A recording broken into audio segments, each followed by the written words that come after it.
संभाजीनगरच्या सोयगावात शेतकरी आक्रमक झाले। त्यांनी तहसील कार्यालयाला कुलूप लावले। अतिवृष्टीमुळे झालेल्या नुकसानीची भरपाई न मिळाल्याने शेतकरी संतप्त झाले। कर्जत तालुक्यातील नेवाळी आणि कोलिवली गावात पिण्याच्या पाण्याची टंचाई भासते। गावातील नागरिक महिलांना पाण्यासाठी वणवण भटकण्याची वेळ आली आहे। गावाला पाणी पुरवठा करणाऱ्या योजनेवरील मोटार जळाल्याने ही परिस्थिती निर्माण झाली आहे। ग्रामपंचायतीमध्ये सध्या प्रशासकीय कारभार सुरू असून प्रशासक ग्रामस्थांच्या समस्येकडे लक्ष देत नसल्याची ग्रामस्थांची तक्रार आहे। बंजारा समाजाला एसटी प्रवर्गात समाविष्ट करण्याकरता राज्यभरात विविध ठिकाणी मोर्चे काढण्यात आले असून त्याच पार्श्वभूमीवर वाशिम जिल्ह्यातील मालेगाव येथील समृद्धी महामार्गावरील टोल प्लाझा येथे बंजारा समाजाकडून रास्ता रोको करण्यात आलेला आहे। जळगाव जिल्ह्यातील चाळीसगाव तालुक्यातील कन्नड घाट परिसरात दरड कोसळण्याची घटना घडली आहे। गेल्या 4 ते 5 दिवसांपासून या भागात सुरू असलेल्या पावसामुळे ही घटना घडल्याचं सांगण्यात येत आहे। सुदैवाने घटनेत कोणतीही जीवितहानी झाली नाही।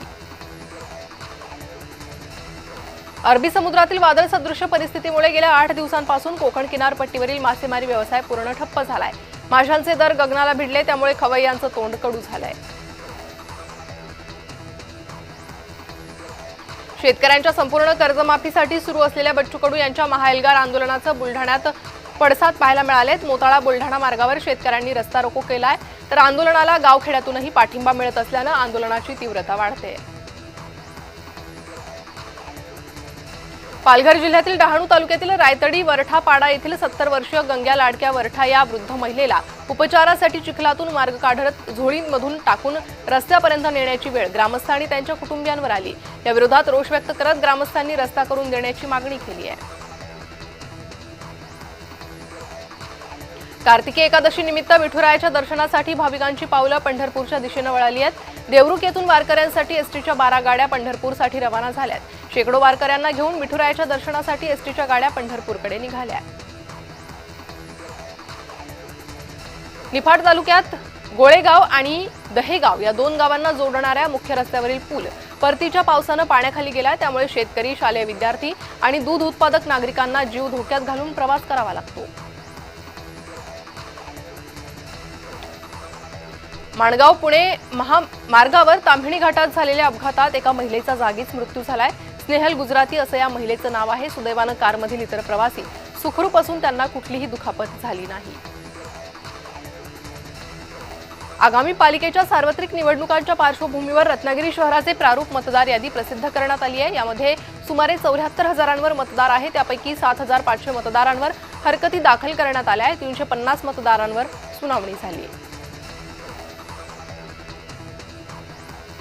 धुळे जिल्ह्यात ऑक्टोबर अखेरीस परतीच्या पावसानं पुन्हा एकदा झोडपून काढलंय। खरीप हंगामातील सोयाबीन, कापूस, मका, बाजरी या पिकांचं मोठ्या प्रमाणात नुकसान झालंय। शेतकरी हतबल झालाय।